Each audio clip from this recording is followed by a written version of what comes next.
चलिए, रूपा आनंद जी का किस्सा हम यही समाप्त करते हैं। और इन्होंने कितना सच बोला, कितना झूठ बोला, और जितना इन्होंने सच बोला उस सच के आधार से वो कल्कि अवतार कौन है, वो महापुरुष कौन है, वो संत कौन है, वो तारणहार मुक्तिदाता जगत गुरु कौन है, ये देखने वाले अपने आप निर्णय कर लेंगे। अगले भविष्य वक्ता की तरफ हम बढ़ते हैं, जो बहुत ही जाने माने हैं। अखंड भारतवर्ष नाम के यूट्यूब चैनल पे जिनकी बहुत सारी भविष्यवाणियां हैं, जिनको गुरु माता श्रवण बाला के नाम से जाना जाता है।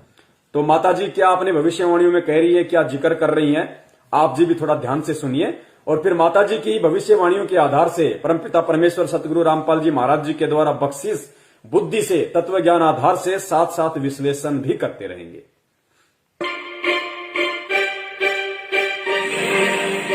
और एक ऐसा ही कोई संत अवतारी जो किसी हिमालय की गुफा में कहीं बैठा हुआ तपस्या कर रहा है, वो व्यक्ति अवतारित होगा। वो ऐसा ही कोई महापुरुष दिव्य शक्ति अवतारी जो हिमालय की गुफाओं में बैठा हुआ तपस्या कर रहा है, वो प्रकट होगा। अब इनको हिसार जेल हिमालय की गुफा दिखाई दे रही है, क्योंकि ये लोग स्पष्ट नहीं देख सकते, क्योंकि जेल क्या होती है, जेल कैसी होती है, और जेल एक गुप्त स्थान होता है।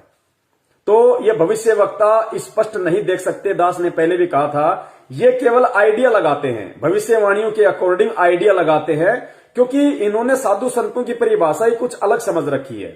क्योंकि हम लोगों ने बचपन से पढ़ा री से ऋषि। अब जो ऋषि की जो फोटो हमारी पुस्तकों में बचपन से हमने देखी, वो दाढ़ी, मुंह, जटा, भगवा वस्त्र, गले में कंठी माला, तो हमारी जो साधु संतों के प्रति हमारी जो धारणा है, वो सोच है, वो सेम टू सेम वैसी ही बन गई कि अगर कोई संत होगा, महात्मा होगा, कोई साधु होगा, तो वो ऐसा ही होगा जिसके बाल होंगे, जटा होंगे, वो तपस्या करता होगा।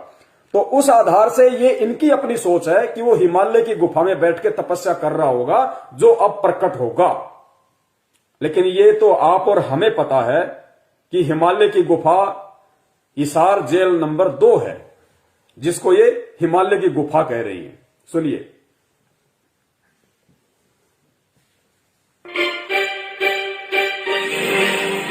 और एक ऐसा ही कोई संत अवतारी जो किसी हिमालय की गुफा में कहीं बैठा हुआ तपस्या कर रहा है, वो व्यक्ति अवतारित होगा। वो आप पे हाथ रखे, मेरे पे हाथ रखे, किस पे? कहते हैं संत अपने शिष्य को खुद ढूंढता है। शिष्य कभी नहीं ढूंढ सकता अपने गुरु को। गुरु को मालूम होता है कि ये मेरा शिष्य बनने के लायक है। तो इसी प्रकार से मैं आपको बता रही हूं कि ऐसा संत पुरुष अवतारी होगा, क्योंकि शनि जो है सन्यासी है और ये अपनी राशि पे आ रहा है। ये आने वाले सालों के अंदर ऐसे सत पुरुष को हमारे सामने खड़ा करेगा। ऐसे सत्य पुरुष को देखो, परमात्मा ये शब्द भी इनके मुख से निकलवा रहे हैं। सत्य पुरुष कभी तपस्या नहीं करता। ये जो तप है, जो ब्रह्मा जी के कारण लोकवेद में आया है, और परमात्मा कहते हैं कि जो आदमी तप करता है, तपस्या करता है, गुफाओं में, कंदराओं में, अपने शरीर को जो आदमी तप करके कष्ट देता है, भक्ति विधान शास्त्र क्या कहते हैं? तप से राज मदमानम जन्म तीसरे शुक्र समानम। तप करने वाला व्यक्ति तप की कमाई से राजा बनता है। राजा बनके वो इतने कुकर्म, इतने पापकर्म कमाता है, क्योंकि जैसे देश का राजा है, देश का राजा बन गया मतलब देश की सुरक्षा और रक्षा की गारंटी उसके हाथ में। तो देश में तो जानवर भी आते हैं, देश में इंसान भी आते हैं, और राजा का धर्म होता है सबकी रक्षा सुरक्षा करना। अब इस देश में कितने कत्ल खाने, एक साल में 7200 करोड़ पृथ्वी लोक पे रहने वाले जीवों की हत्या, और 72 अरब समुद्र में रहने वाले जीवों को काटा जाता है हिंदुस्तान में प्रतिवर्ष। तो वो पाप किसके सिर पे चढ़ रहा है? उस राजा के सिर पे। शराब के ठेके गली गली में, शराब पी के अंदर बैठे हुए 5 देवताओं को लोग दुखी करते हैं।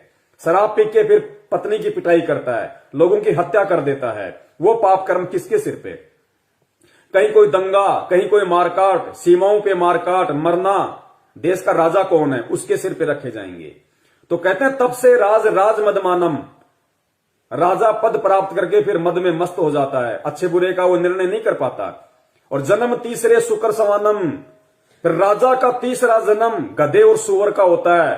और फिर उसकी खोपड़ी में कीड़े पड़ते हैं। जितने उसने जानवर कटवाए, जितनी हत्याएं उसने करवाई, जितने दंगे उसके काल में हुए, जितने लोग उसके शासनकाल में मरे, उसकी गलत नीतियों से दुखी होके, तो राजा की तो वो दुर्दशा होती है तप करने वाले की। तो हिमालय की गुफा में बैठ के तप करने वाला सत्य पुरुष नहीं हो सकता, वो काल पुरुष होता है, सत्य पुरुष नहीं होता। और सत्य पुरुष कभी भी सत्य की सत्ता कायम नहीं कर सकता, कभी भी वो जगत गुरु नहीं बन सकता, कभी भी वो देश दुनिया का संचालन नहीं कर सकता। क्योंकि शनि जो है सन्यासी है और ये अपनी राशि पे आ रहा है। ये आने वाले सालों के अंदर ऐसे सत पुरुष को हमारे सामने खड़ा करेगा जो कि किसी पे हाथ रखेगा उसको पता लगेगा कि ये व्यक्ति देश का उद्धार कर सकता है। उसमें वो चाहे कोई भी व्यक्ति हो, मैं ये नहीं कह सकती कि आप नहीं हो सकते, आप भी हो सकते हो, मैं भी हो सकता। पुण्यात्माओं, अपने विश्वास को दृढ़ करने के लिए जो आप परमपिता परमेश्वर कल के अवतार सतगुरु रामपाल जी महाराज जी के संपर्क में शरण में हैं, आपको दृढ़ विश्वास हो जाना चाहिए। इन भविष्यवाणी के अनुसार इन्होंने कोई गरीबदास जी महाराज जी की कोई ग्रंथ पढ़ के भविष्यवाणी नहीं की। इन लोगों ने संत रामपाल जी महाराज जी के सत्संग सुन के भविष्यवाणी नहीं की। इन्होंने अपनी सोच आधार से, अपनी भक्ति कमाई से देखा है और दूसरे भविष्य वक्ताओं की भविष्यवाणियों के आधार से शब्द बोल रही हैं। ये कह रही हैं कि वो जो अवतरित जो सत्य पुरुष होगा, वो जिसके सिर पे हाथ रख देगा वो इस देश पे राज करेगा, वो भारत देश का राजा बनेगा। जिसके सिर पे वो सत्य पुरुष जो हिमालय की गुफा में बैठ के ये हिसार की जेल को हिमालय की गुफा के रूप में देख रही है, कि वो जो सत्पुरुष होगा कौन, संत रामपाल जी महाराज, वो जिसके सिर पे हाथ रख देगा वो इस देश पे राज करेगा और देश की काया पलट के रख देगा। एक बार सुनिए दोबारा। सालों के अंदर ऐसे सत पुरुष को हमारे सामने खड़ा करेगा जो कि किसी पे हाथ रखेगा उसको पता लगेगा कि ये व्यक्ति देश का उद्धार कर सकता है। उसमें वो चाहे कोई भी व्यक्ति हो, मैं ये नहीं कह सकती कि आप नहीं हो सकते, आप भी हो सकते हो, मैं भी हो सकती हूँ, कोई तीसरा आदमी भी हो सकता है। वो जिस पे हाथ रखेगा वही व्यक्ति इस पूरी भारत की काया को पलट देगा और भारत सोने की चिड़िया दोबारा से कहला। अब यहां पे आप जी थोड़ा सा ये देखिए, परमपिता परमेश्वर सतगुरु रामपाल जी महाराज जी के कर कमलों द्वारा लिखित यथार्थ भक्ति बोध, हम जो तीनों समय की आरती करते हैं, छोटी पुस्तक है, ये उसका अनुवाद है, ये बड़ी पुस्तक है यथार्थ भक्ति बोध। इसमें परमात्मा ने आरती के श्लोकों का, दोहों का, चौपाइयों का हिंदी में सरलार्थ किया हुआ है। तो आप यथार्थ भक्ति बोध के पेज नंबर 151 पे जाइए। 151 पेज नंबर पे परमेश्वर की वाणी है, पेज नंबर 151। 151 पे वाणी संख्या है 110। और परमात्मा ने क्या लिखा है संत रामपाल जी महाराज जी ने यहां पे, साहेब तख्त कबीर खवासा दिल्ली मंडल लीजे वासा, कि साहेब तख्त कबीर खवासा, अपने आप को भगवान ना कह के परम पूज्य सतगुरु रामपाल जी महाराज जी ने उस साहेब के तख्त का खवास, सतलोक में जो साहेब बैठे हैं कबीर जी, उस तख्त का जो नौकर होगा वो दिल्ली मंडल में आएगा, यहां पे प्रकट होगा कि साहेब तख्त कबीर खवासा दिल्ली मंडल लीजे वासा। तो जो रोहतक है, सोनीपत है, ये सब दिल्ली मंडल के अंदर आते हैं। तो परमेश्वर दिल्ली मंडल में आए, गांव धनाना जिला सोनीपत में। साहेब तख्त कबीर खवासा दिल्ली मंडल लीजे वासा, आए खुद कबीर परमेश्वर है, लेकिन गुरुदेव अपने आप को छुपाते हुए कह रहे हैं। फिर आगे कहा सतगुरु दिल्ली मंडल आईसी। सतगुरु कौन? सतगुरु की भूमिका तो कबीर परमेश्वर निभाता है। तो यहां फिर इन्होंने स्पष्ट कर दिया कि सतगुरु दिल्ली मंडल आईसी, सतगुरु दिल्ली मंडल में, दिल्ली क्षेत्र में आएंगे। तो वो हरियाणा तो अब बना है, उससे पहले वो दिल्ली मंडल था, हरियाणा पूरा। सूती धरनी सूम जमाइसी, जो धरती सूती धरनी सूम जमाइसी का यहां पे परमात्मा ने अर्थ लिखा है कि इस पृथ्वी पे जो कंजूस हो चुके हैं उनको परमात्मा ज्ञान देके जगाएगा, उनसे दान करवाएगा। फिर आगे लिखा है काग भूषण छत्तर के आगे गंधर्व करत चलत है राग, यानी काग भूषण की जो आत्मा होगी वो उस समय दिल्ली क्षेत्र में जन्म लेगी और परमात्मा के वो विशेष निकट रहेगी। गंधर्व करत चलत है रागे, और जो यक्ष किन्नर गंधर्व जो अच्छी आत्माएं वो भी परमात्मा की महिमाओं का गुणगान करेंगे, जैसे आप और हम सभी सत्सेवक भाई बहन कर रहे हैं। और अब इसके पेज नंबर 154 पे आइए। पेज नंबर 154 पे देखिए, परमात्मा ने वाणी संख्या 123 पढ़िए। दिल्ली के तकत छत्र फेर भी फिराई सी, खेलत गुप्तार सैन भंजन से फोकट फैन। आगे देखिए, मैयल राजबाला पुरुष सतगुरु दिखलाई सी। मैयल राजबाला पुरुष सतगुरु दिखलाई सी, यानी जो पुरुष होगा, पुरुष कौन? कबीर परमेश्वर, जो सतगुरु रूप में होगा, पुरुष सतगुरु दिखलाई सी। किसको दिखलाई सी? मैयल राजबाला। मैयल राजबाला का मतलब जो राजकाज करने में परिपूर्ण होगा, जिसको राजकाज का ज्ञान होगा, जो भारत देश पे राज करेगा, उस राजा का राज तिलक कौन करेगा? पुरुष सतगुरु दिखलाई सी, जो दिल्ली मंडल में आएगा। सतगुरु रामपाल जी महाराज जी होंगे, जो भारत देश का प्रधानमंत्री बनने के लायक होगा, उस पुरुष का राज तिलक सतगुरु रामपाल जी महाराज जी करेंगे। वो बताएंगे कि ये व्यक्ति देश का शासन करने के लायक है। और नरेंद्र मोदी इस भारत देश के अंतिम प्रधानमंत्री हैं। उनके बाद में बहुत जल्दी परम पूज्य सतगुरु रामपाल जी महाराज जी उस व्यक्ति का राज तिलक करेंगे, जो व्यक्ति देश की बागडोर को संभालने में सक्षम होगा। और नरेंद्र मोदी जी और परम पूज्य सतगुरु रामपाल जी महाराज जी के द्वारा उस व्यक्ति का राज तिलक करना, इस बीच में बहुत भयंकर विनाश होना है, बहुत भयंकर तबाही आनी है। जिस विनाश की बातें भविष्यवाणियों में की गई हैं, जिस तांडव की भविष्यवाणियां की गई हैं कि 15-15 कोस पे आदमी दिखाई नहीं देगा। आज जो 15-15 मंजिलें जो लोग रह रहे हैं, बिल्डिंगें बना रखी हैं, कोई रहने वाला नहीं मिलेगा। जो भगत सोचते हैं मैं मकान बनाऊं, खाली पड़े रहेंगे। खाली 50-50 हजार एकड़ के मालिक बन जाना, उस समय कोई नहीं पूछेगा, कुत्ता नहीं रहेगा। वो प्लाट खाली पड़े रहेंगे, वो मकान खाली पड़े रहेंगे, खूब रहना फिर उन 10-10 मंजिलों में। तो मोदी जी के हटने से पहले और उस व्यक्ति के राजा बनने के समय का जो अंतराल है, जो बीच का जो संधि है, उसमें भयंकर विनाश है। ये आगे भविष्य वक्ताओं ने, मैं अपनी तरफ से नहीं कह रहा, मैं 2 कौड़ी का जीव, मैं कुछ नहीं जानता, लेकिन जो भविष्यवाणियां आगे आप पढ़ेंगे उनमें सारा जिक्र है। और उन्हीं भविष्यवाणियों को सत्य साबित करती है परम पूज्य परमेश्वर सतगुरु रामपाल जी महाराज जी की वाणी। खुद ये गुरु माता शरणबाला कह रही है कि वो जो सत्पुरुष होगा, वो किसी ऐसे व्यक्ति को नियुक्त करेगा जो भारत देश की काया पलट कर देगा, जो भारत देश के राजकाज को संभालेगा। और यहां परमेश्वर 250 साल पहले अपनी वाणी में लिख गए थे आदरणीय गरीबदास जी महाराज जी कि दिल्ली के तकत छत्र फेर भी फिराई सी, खेलत गुप्तार सैन भंजन से फोकट फैन। ये गुप्त संकेत बताया परमात्मा ने। खेलत गुप्तार सैन यानी संकेत, मैयल राजबाला पुरुष सतगुरु दिखलाई सी। इसका अनुवाद देखिए क्या किया परमात्मा ने। आप लोग पढ़िएगा, जिन जिन के पास ये पुस्तक है, यथार्थ भक्ति बोध, पेज नंबर 154, वाणी संख्या 123। सरलार्थ कहते हैं, भारतवर्ष की राजधानी दिल्ली के तकत अर्थात गद्दी सिंहासन पर बैठेगा, उसके सिर पर पुराने राजा महाराजाओं की तरह छत्र फिरेगा, अर्थात छत्र से शोभा की जाएगी। मैयल माहिर अर्थात राजकाज में निपुण, राजवाला अर्थात राजा बनने वाले पुरुष को सतगुरु दिखलाएगा। परम पूज्य सतगुरु रामपाल जी महाराज जी दिखाएंगे कि कौन व्यक्ति भारत का शासक बनने के लायक है। ये गुप्त खेल संकेत से कहा है, ये संकेत कहा परमात्मा ने। उस सतगुरु के प्रकट होने के पश्चात, देखो ये प्रकट शब्द लिखा है यहां पे, जन्म नहीं जो लोग जन्म दिवस मनाते हैं। उस सतगुरु के प्रकट होने के पश्चात, सतगुरु कौन है पृथ्वी पे? संत रामपाल जी महाराज।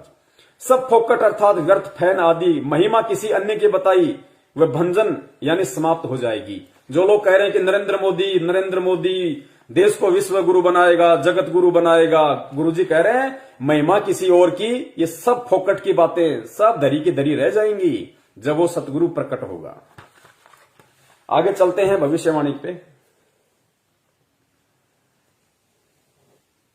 सकता है वो जिस पे हाथ रखेगा वही व्यक्ति इस पूरी भारत की काया को पलट देगा और भारत सोने की चिड़िया दोबारा से कहलाएगा। आगे दूसरी भविष्यवाणी में गुरु माता जी क्या कह रही हैं वो भी सुनिए। इसी में एक विरोधाभास ये भी हो रहा है कि हमारे पास कल्कि अवतार को लेकर के बहुत सारे दर्शकों के फोन आते हैं। महाराष्ट्र से फोन आए, मतलब पूरे देश से फोन आ रहे हैं और वो स्वयं को कल्कि अवतार बता रहे हैं। तो इस तरह की चीजों से भी दर्शक बहुत ही भ्रमित हो रहे हैं। आपको क्या लगता है कि जो कल्कि अवतार होगा वो फोन करके बोलेगा कि मैं कल्कि बोल रहा हूं? आगे गुरु माता जी से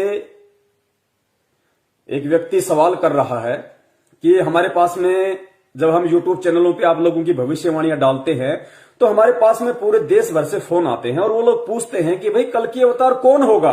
सब लोग कहते हैं कि वो कल्कि आ गया, आ चुका है, जन्म ले चुका है, वो प्रकट हो चुका है, अपना काम शुरू कर चुका है, लेकिन वो है कौन, कहां है, हम उसकी कैसे पहचान करें। और बहुत सारे लोग ये कहते हैं कि मैं ही कल्कि हूं, वो अपने आप को ही वो कल्कि बता रहे हैं कि हम कल्कि हैं, हमारे को पूजो, हमारे को मानो। तो लोग कहते हैं कि हम किस पे विश्वास करें।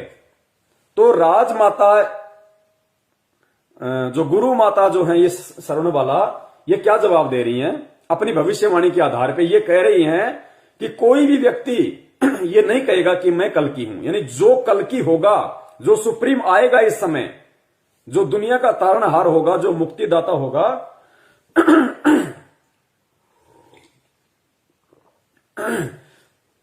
वो खुद नहीं कहेगा कि मैं कल्कि हूं, मैं जगत का तारणहार हूं, मैं सुप्रीम हूं।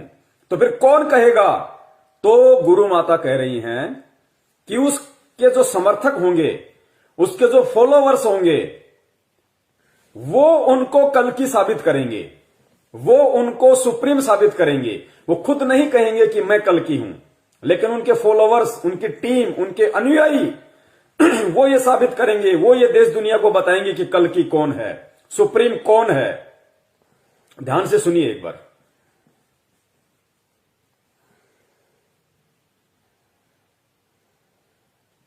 करके बोलेगा कि मैं कल्कि बोल रहा हूं। शेखर जी, मैं आपसे एक बात पूछती हूँ कि शरीर तो आप ही का है, आप अपनी आत्मा को देखते हो? आप बोल सकते हो कि मेरी आत्मा यहाँ चमक रही है या मेरा दिल ये धड़क रहा है, ये मेरा दिल है? आप नहीं बोल सकते ना। तो एक इंसान कैसे अपने आप को कल्कि कह देगा? कैसे उसको पहचाने कि मैं कल्कि हूं? संतों को लोग पूजती है, ना कि संत अपने आप को। जो अपने आप को पुजवाता वो संत कभी नहीं है। आप ये देखिए, एक डॉक्टर है, हार्ट का स्पेशलिस्ट है, ठीक है, उसको कैसे पता लगता है कि ये हार्ट का स्पेशलिस्ट है? उसने एक ऑपरेशन किया, 2 किए, 3 किए, 4 किए, 10 किए, तो लोगों में उसकी चर्चा हुई। देवरा बाबा को कौन जानता था? कोई नहीं जानता था। और कल्कि को क्या पता कि मैं कल्कि हूं? किसको पता? हिरणी को पता था कि मेरे अंदर कस्तूरी है, वो बाहर घूमती है, बाहर घूम घूम के खुशबू को ढूंढती है। उसको यही नहीं पता होता कि मेरे अंदर ही तो खुशबू है, कस्तूरी तो मेरे अंदर ही है। जिस दिन इंसान को ये पता लग जाता ना कि मैं मतलब कुछ हूं, या मैं अपनी आत्मा और परमात्मा को जान गया, तो उसका दुनिया से मोह खत्म हो जाता है। तो जो ऐसा कल्कि पुरुष होगा ना, आएंगे तो कल्कि महाराज आएंगे और उन्होंने इस दुनिया को बदलना है। एक कल्कि महाराज मैंने वहां भी सुना था, संभल में अपने आप को कल्कि महाराज जी कहते हैं। उनका नाम भी मैं नाम भूल रही हूं उनका। वो अपने आप को कल्कि महाराज जी कहते हैं कि मैं कल्कि इसमें रुका हूं, यहीं पे इसी मंदिर में कल्कि महाराज जी आएंगे, ये मंदिर उन्हीं के लिए है। तो इसकी पहचान कोई नहीं कर सकता। आप अपने मतलब किसी भी, अगर हम अपने पिछले संतों की या भविष्यवाणियों को देखें तो किसी को भी ये नहीं पता था। आप देखो, करोली बाबा को मालूम था कि मैं इतना बड़ा, नीम करोली बाबा को कि मैं इतना बड़ा संत हूं, मैं या इतना बड़ा महात्मा हूं, या मैं इतना। लोगों ने उनको बनाया, लोगों ने उनका दरबार सजाया, लोगों ने सजाया। आज भी लोग वहां पे जाते हैं नीम करोली सरकार के दरबार में, तो उनकी आज भी एप्पल की कंपनी का नाम उन्होंने, वो जो एप्पल को एक सेब दिया और उसका आपने देखा उसका निशान, तो उनको लोगों ने नाम दिया, ना कि उन्होंने खुद अपने आप को भगवान माना। उन्होंने अपने आप को भगवान कभी नहीं कहा, लोगों ने उनको माना। और इसी प्रकार कलगी, और ठीक इसी प्रकार वो कल्कि भी, वो सुप्रीम पावर, वो तारणहार, वो मुक्तिदाता अपने आप को मुक्तिदाता नहीं कहेगा, अपने आप को तारणहार नहीं कहेगा, अपने आप को भगवान नहीं कहेगा, अपने आप को कबीर नहीं कहेगा। उसको कौन साबित करेंगे, कौन बताएंगे? उसी के दिए ज्ञान आधार से, उसी की पावर से उसके फॉलोवर्स, उसके सेवक। तो दो प्रकार के फॉलोवर्स हैं। एक तो सतलोक आश्रम मैनेजमेंट हरियाणा वाले, जो उनका जन्मदिन मना के और बोध दिवस मना के उनको अपनी ही कैटेगरी में खड़ा कर चुके हैं, अपने जैसा 2 कौड़ी का जीव मान चुके हैं। और दूसरे प्रकार के वो हैं जिनके विषय में भविष्यवाणियां हो रखी हैं कि एक टीम उनके साथ साथ काम में जुट गई है। तो किसने परमपिता परमेश्वर सतगुरु रामपाल जी महाराज जी का सन 2019 से, यानी 8 सितंबर 2019 से उनका प्रगट दिवस मनाना शुरू किया? केवल सत्सेवकों ने। किन्होंने उनका बोध दिवस नहीं मनाया? क्योंकि बोध दिवस उनका मनाया जाता है जिनको कोई ज्ञान करवाता है, जबकि वो सुप्रीम, वो कल्कि, वो तारणहार, वो जगत गुरु जो पूरी दुनिया को ज्ञान कराता है, उसको कौन ज्ञान करा देगा? तो बोध दिवस अगर किसी ने नहीं मनाया तो वो भी सत्सेवक हैं। तो यहां जो बातें हो रही हैं गुरु माता श्रवणबाला के अनुसार कि उनके जो अनुयायी होंगे, जो फॉलोवर्स होंगे, वही उनको परमेश्वर का नाम देंगे, वही उनको भगवान साबित करेंगे, वही उनको भगवान बताएंगे, वही उनको पूजेंगे और दुनिया से पुजवाएंगे। तो ये परमपिता परमेश्वर सतगुरु रामपाल जी महाराज जी की आप और हम सभी सत्सेवकों पे विशेष दया है। आप अपने आप को सामान्य आत्मा ना समझिए। आप इस 7.5 अरब खरब की जनसंख्या में से परमेश्वर के हीरे मोती लाल हैं, जिनके विषय में परमात्मा बताते हैं कि गोता मारू सुर्ग में जा बैठूं पाताल, गरीब दास में ढूंढता फिरूं अपने हीरे मोती लाल। आप सत्सेवक हैं, वो हीरे मोती लाल। उन्होंने खुद अपने आप को भगवान माना। उन्होंने अपने आप को भगवान कभी नहीं कहा, लोगों ने उनको माना।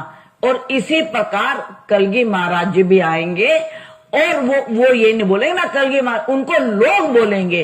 लोग क्यों बोलेंगे? जब उनके काम देखेंगे, उनके नाम को देखेंगे, उनकी भविष्यवाणी को देखेंगे। और ऐसे व्यक्ति को ना भूख लगती है, ना प्यास लगती है, ना नींद आती है, ना थकावट होती है। तो जो संत होते हैं, जो हमारी आत्मा होती है, हम लोग जाते हैं सो, लेकिन दिल फिर भी धड़कता है, आत्मा फिर भी जागती है। तो इसी प्रकार से जो संत पुरुष हमारा आएगा, उसको कोई नहीं पहचानता होगा। वो जिस पे हाथ रखेगा उसके अंदर से जागृता आएगी और वही कलगी महाराज जी कहलाएगा। वो खुद अपने आप को कलगी महाराज जी कभी नहीं कहलाएंगे। नमस्कार दोस्तों, फोटोज तो पुण्यात्माओं, ये भविष्यवाणियां पढ़ के, ये भविष्यवाणियां सुन के उन सभी जगत वाले भाई बहनों को जो अभी तक संत रामपाल जी महाराज जी के विषय में नहीं जानते, कम जानते हैं, उनको भी आंखें खोल लेनी चाहिए। यूट्यूब पे उनके सत्संगों को सर्च करें और ज्ञान की गहराई में जाएं। परमपिता परमेश्वर से अरदास करें, प्रार्थना करें। यही एकमात्र परम शक्ति वर्तमान में पूरे ब्रह्मांड में, पूरी पृथ्वी पे है, जो आपका आत्म कल्याण कर सकती है, आपका उद्धार कर सकती है। आगे चलिए, एक दूसरी भविष्यवाणी आपको नास्त्रेदमस जी की भविष्यवाणी है। और नास्त्रेदमस की भविष्यवाणी को किसी यूट्यूब चैनल वाले ने अपने यूट्यूब चैनल पे डाली है। उन्होंने नास्त्रेदमस की भविष्यवाणी को किस तरीके से बताया है, उससे यह साबित होगा कि यह भविष्यवाणी किसके ऊपर फिट बैठ रही है। देखो, रूपा आनंद की सारी भविष्यवाणी केवल एकमात्र यदि किसी महापुरुष पे फिट बैठ रही है, संत रामपाल जी महाराज। गुरु माता श्रवणबाला, इनकी भविष्यवाणी किसी पे फिट बैठ रही है, संत रामपाल जी महाराज कि वो जो कल्कि महाराज होगा, वो जो सत्य पुरुष होगा, जो हिमालय की गुफा में बैठ के तपस्या कर रहा है, इनके अनुसार वो जिसके ऊपर हाथ रखेगा वो देश की काया पलट देगा। तो इस पुस्तक में परमेश्वर ने इस माता जी के जन्म से पहले ही लिख दिया, आदरणीय गरीबदास जी महाराज जी ने सन 1727 में, कि मैयल राजबाला पुरुष सतगुरु दिखलाए सी। और उसका अनुवाद भी कर दिया कि दिल्ली की गद्दी पे जो राजा बैठेगा, जो राजकाज करने में निपुण होगा, वो सतगुरु उसका रास्ते लग करेगा। संत रामपाल जी महाराज जी उसका रास्ते लग करेंगे। तो गुरु माता की भविष्यवाणी 101% गुरुदेव पे फिट बैठ रही है। इसके अलावा इस पृथ्वी पे ऐसा कोई संत महात्मा नहीं है जिसके ऊपर फिट बैठे। क्यों? क्योंकि हाथी के कपड़े तो हाथी पे ही फिट बैठेंगे, झोटे पे या गधे पे नहीं बैठेंगे। और बैठाने की कोई कोशिश करेगा तो अपना मजाक बनाएगा। आगे सुनिए इस भविष्यवाणी को, और इस भविष्यवाणी के अनुसार उस संत की क्या पहचान होगी वो भी देखिए, किसके ऊपर फिट बैठेगी। कहलाएंगे। नमस्कार दोस्तों, फोटोज थॉट डिकोडेड में आपका स्वागत है।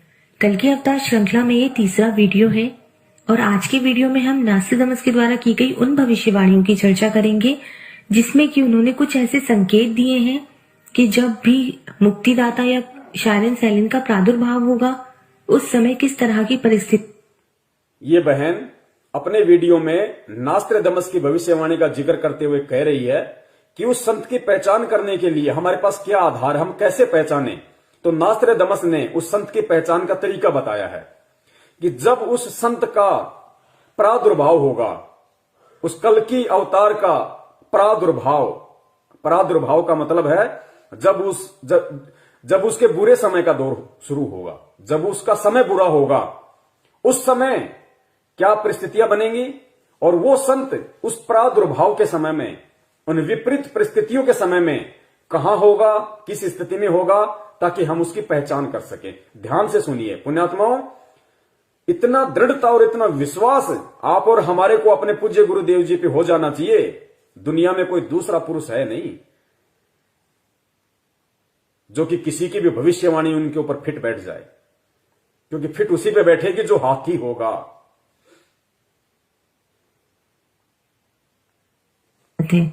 कल की अवतार श्रृंखला में ये तीसरा वीडियो है और आज के वीडियो में हम नास्तिदमस के द्वारा की गई उन भविष्यवाणियों की चर्चा करेंगे जिसमें कि उन्होंने कुछ ऐसे संकेत दिए हैं कि जब भी मुक्तिदाता या शायरन सैलिन का प्रादुर्भाव होगा उस समय किस तरह की परिस्थितियां हमारे समक्ष बनेंगी। ये सारी परिस्थितियां हमें दिखेंगी, हमें समझ में आएंगी, तो हम जान पाएंगे कि हाँ अब प्रादुर्भाव हुआ है या कौन। ध्यान से सुनना, इसके कहने का मतलब है नास्तिदमस के अनुसार कि जब उस सायरन का प्रादुर्भाव होगा, उस सायरन का जब बुरे दौर का समय चल रहा होगा, तो देश में कैसी परिस्थितियां होंगी, जनता और सरकार के बीच में कैसी परिस्थितियां होंगी। उस समय वो सायरन कहां होगा, कहां बैठा होगा। ध्यान से सुनना, परम पूज्य गुरुदेव रामपाल जी महाराज जी पे और हिसार जेल पे एक्यूरेट फिट बैठ रही है। की परिस्थितियां हमारे समक्ष बनेंगी। कुछ ऐसे संकेत दिए हैं कि जब भी मुक्तिदाता या शायरन सैलिन का प्रादुर्भाव होगा उस समय किस तरह की परिस्थितियां हमारे समक्ष बनेंगी। ये सारी परिस्थितियां हमें दिखेंगी, हमें समझ में आएंगी, तो हम जान पाएंगे कि हाँ अब प्रादुर्भाव हुआ है या कौन है मुक्तिदाता। सेकेंड प्रोफेसी मैंने ली है सेंचुरी फर्स्ट का quatrain 84। The moon hidden in deep shadows, her brother passes with rusty colour or her brother becomes bright red in color. The great one hidden for a long time under the eclipses, iron will cool in the bloody wound. यहाँ पर जो बात की गई है, यहाँ पर चंद्र ग्रहण और सूर्य ग्रहण की बात की जा रही है, और ऐसे चंद्र ग्रहण और सूर्य ग्रहण जो कि लगातार हो रहे हैं। अगर नास्तिदमस की भविष्यवाणी को समझना है तो एक बात समझना बहुत जरूरी है कि जब भी वो चांद और सूरज की बात करते थे तो उसे जनतंत्र और राजतंत्र मतलब रिपब्लिक और मोनार्की के जनता और सरकार, जनतंत्र और राजतंत्र से जोड़ के देखा जाता था जब भी नास्तिदमस चंद्र ग्रहण और सूर्य ग्रहण की बात करते थे, क्योंकि भविष्यवाणियों में संकेत होते हैं। तो यहाँ पे जनतंत्र और राजतंत्र की बात होगी कि जब उस सायरन शैली का, उस हिंदू धार्मिक नेता का, उस मुक्तिदाता का बुरा समय चल रहा होगा, उस समय देश में कैसी परिस्थितियां बनेंगी और उसके साथ क्या होगा, वो कहां होगा, वो उसकी पहचान होगी। बहुत जरूरी है कि जब भी वो चांद और सूरज की बात करते थे तो उसे जनतंत्र और राजतंत्र मतलब रिपब्लिक और मोनार्की के संदर्भ में ही रखते थे। और जब भी वो चांद और सूरज की बात करते थे तो वो वहां पर पॉलिटिकल व्यू होता था उनका, वो हर चीज हिडन रखते थे, एक रहस्यमय तरीके से अपनी प्रोफेसी लिखते थे। तो यहाँ पर इन्होंने ये सीधा सीधा इसका यही अर्थ निकलता है कि जनतंत्र के ऊपर राजतंत्र हावी हो जाएगा बहुत खतरनाक तरीके से। तब जब उस मुक्तिदाता का बुरा समय अर्थात उसका प्रादुर्भाव चल रहा होगा, उस दौरान नास्त्रेदमस के अनुसार जनतंत्र पे राजतंत्र हावी हो जाएगा बुरी तरीके से, प्रशासन जनता पे बुरी तरीके से हावी हो जाएगा और जगह जगह विद्रोह होंगे। आज आप देख लीजिएगा परिस्थितियां देश की क्या बन रही हैं। यहां मैं थोड़ा सा मुझे पॉलिटिकल होना पड़ेगा आप लोगों को समझाने के लिए। किसान आंदोलन कब से चल रहा है, अपनी मांगों को लेकर चल रहा है, किसान हितों की बात हो रही थी। किसान कह रहे हैं कि ये हमारा हित नहीं है, हमें ये तीनों काले कानून नहीं चाहिए, हमें नहीं चाहिए आपका हित। लेकिन सरकार जबरन किसानों पे थोपना चाह रही है। सरकार और किसानों के बीच में कितनी जबरदस्त बहस हो रही है, कितनी जबरदस्त नौटंकी चल रही है, पूरी देश दुनिया देख रही है। किसान आंदोलन विश्वव्यापी आंदोलन हो चुका है, पूरे देश दुनिया की नजर किसान आंदोलन पे है। और मैं अपना भी थोड़ा सा व्यूज बता देता हूं कि बीजेपी सरकार किस तरीके से तानाशाही है, निरंकुश सरकार है, किस तरीके से अपनी मनमानियां जनता पे थोप रही है। ये परिस्थितियां बिगड़ेंगी, भयंकर बिगड़ेंगी। हॉलैंड के इजराइल के भविष्यवक्ता कीरो ने तो यहां तक कह दिया कि आने वाले समय में 21वीं सदी के प्रथम में, यानी वर्तमान जो समय चल रहा है, भारत देश में अधिकांश राज्यों में राष्ट्रपति शासन लागू हो जाएगा। यानी हमारे देश में जितने भी 29 या 30 जो राज्य हैं, उनमें से ज्यादातर में राष्ट्रपति शासन लागू होगा, मिलिट्री शासन, गृह युद्ध होगा, सीमाओं पे युद्ध होगा, भयंकर तांडव मचेगा। जब उस सायरन संत का, उस मुक्तिदाता का प्रादुर्भाव चल रहा होगा, जब उसका बुरा समय का दौर चल रहा होगा, तो ये परिस्थितियां होंगी देश की कि प्रशासन पूरी तरह से तानाशाह हो जाएगा, राजतंत्र जनतंत्र पे हावी हो जाएगा। आज देश की परिस्थितियां क्या हैं आप लोगों को अच्छे से पता है। यही अर्थ निकलता है कि जनतंत्र के ऊपर राजतंत्र हावी हो जाएगा बहुत खतरनाक तरीके से।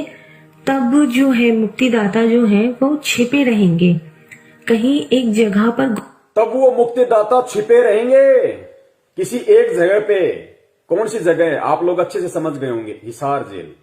सन 2014 से वो परमात्मा छुपा हुआ है, हिसार जेल में बैठा हुआ है गुप्त रूप से, क्योंकि ये भविष्यवक्ता स्पष्ट नहीं बता सकते, वो कहीं छुपा होगा।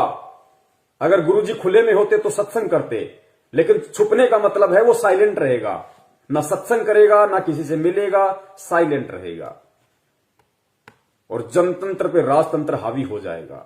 दोनों बातें एक्यूरेट, फिट। पुण्यात्माओं, 4 घंटे से ज्यादा एक बार में लाइव नहीं चलता, तो अभी टाइम होने वाला है 4 मिनट के बाद में। उसके बाद में ऑटोमेटिक ये डिस्कनेक्ट हो जाएगा और उसके बाद दास दोबारा से लाइव आएगा। तुरंत आप लोग ज्वाइन हो जाइए, क्योंकि बाकी का 1 घंटे के आसपास का वीडियो और है, तो उसको भी आप पूरा देखना, फिर दोनों को ज्वाइंट कर देंगे बाद में। और शंका समाधान आप फेसबुक पे हिंदी में लिखेंगे शंका समाधान पवन दास के साथ, तो आपको ये वीडियो वहां मिल जाएगा। तब जो है मुक्तिदाता जो है वो छिपे रहेंगे कहीं एक जगह पर, गुप्त स्थान पर रहेंगे वो, जहां से कि वो पूरे ग्रहण के टाइम, ग्रहण यहाँ पर यही है, राजतंत्र के ऊपर जनतंत्र के ऊपर राजतंत्र हावी हो गया है, यही ग्रहण है नास्त्रेदमस का। इस दौरान मुक्तिदाता कहीं पर गुप्त रूप से रहेंगे, पूरी अपनी दृष्टि इस घटना पर, इस पूरे सिनेरियो पर बनाए रखेंगे और एक सही समय आने पर वो हमारे समक्ष प्रकट होंगे या उनका प्रादुर्भाव हमारे समक्ष होगा। इसमें यह भी जिक्र है कि वो कहाँ पर छिपेंगे। वो ऐसी जगह पर जहाँ पर इस्पात या लोहे से संबंधित कारखाने होते हैं, वो ऐसी जगह पे रहेगा जहाँ पे लोहे या इस्पात से संबंधित कारखाने होते हैं। ये लोग सही तरीके से देख नहीं सकते, केवल आभास कर सकते हैं। तो लोहे या ये जो भविष्यवक्ता है जो नास्त्रेदमस, उसको लोहे जैसा कुछ दिखाई दे रहा था। लोहा, यहां लोहे का मतलब है सलाखें। उसको हिसार जेल की वो लोहे की मोटी मोटी सलाखें दिखाई दे रही थी नास्त्रेदमस को। तो वो कह रहा है कि वो ऐसी जगह होगा जहां पे लोहे या इस्पात से संबंधित काम होगा। तो वो लोहा और इस्पात, क्योंकि जेल के जो दरवाजे होते हैं, जो खिड़कियां होती हैं, वो लोहे के होते हैं, सारा सब कुछ ज्यादातर लोहे का मटेरियल होता है। तो उस समय वो कहां होगा सायरन संत, ऐसी जगह पे जहां पे लोहे या इस्पात से संबंधित कुछ होगा। तो जेल का जो गेट होता है, जेल की जो खिड़कियां होती हैं, वो कांच की नहीं होती और बहुत मोटे मोटे लोहे की होती है। तो नास्त्रदमस को अपनी दृष्टि से उस समय कुछ ऐसा लोहे या इस्पात जैसा दिखाई दे रहा था कि जब देश में ऐसी परिस्थितियां, ऐसी विकट परिस्थितियां उत्पन्न होंगी कि राजा लोग जनता पे हावी हो जाएंगे, राजतंत्र जनतंत्र पे हावी हो जाएगा, उस समय वो एक स्थान पे गुप्त रहेगा, साइलेंट रहेगा और पूरे घटनाक्रम पे अपनी दृष्टि बनाए रखेगा और ऐसी जगह रहेगा जहां लोहे या इस्पात का कुछ काम होगा। तो जेल के जो दरवाजे होते हैं, खिड़कियां होती हैं, वो लोहे की होती हैं, इस्पात की।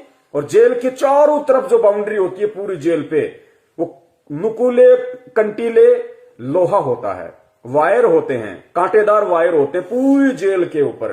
तो उसको उस समय वो लोहे जैसा कुछ दिखाई दे रहा था जो उसने अपनी भविष्यवाणी में लिखा। लेकिन सत्यता उसकी भविष्यवाणी की ये है क्योंकि परमेश्वर बुद्धि अपने उन बच्चों को देंगे जो आज उनके शरण में है, वही समझ सकते हैं, दूसरा कोई नहीं समझ सकता। तो इस भविष्यवाणी के अनुसार भी, नास्त्रदमस की भविष्यवाणी के अनुसार अगर कोई फिट है, सत्य है, तो परम पूज्य सतगुरु रामपाल जी महाराज जी हैं। और उनके अलावा पूरी पृथ्वी पे कोई सायरन संत नहीं है, कोई मुक्तिदाता नहीं है, कोई तारणहार नहीं, कोई जगत गुरु नहीं, कोई विश्व गुरु नहीं, कोई देश को आगे नहीं पहुंचा सकता, कोई देश को जगत गुरु नहीं बना सकता। केवल परम पूज्य सतगुरु रामपाल जी महाराज जी ही पूरी दुनिया का मुक्तिदाता है। और हर भविष्य वक्ता की भविष्यवाणी 101% केवल उन्हीं के ऊपर खरी उतरेगी दुनिया में, और ऐसा कोई पुरुष, कोई व्यक्ति नहीं है जिसके ऊपर खरी उतरेगी। वीडियो का दूसरा पार्ट देखने के लिए आप जी बने रहिए क्योंकि लाइव का टाइम एंडिंग होने वाला है।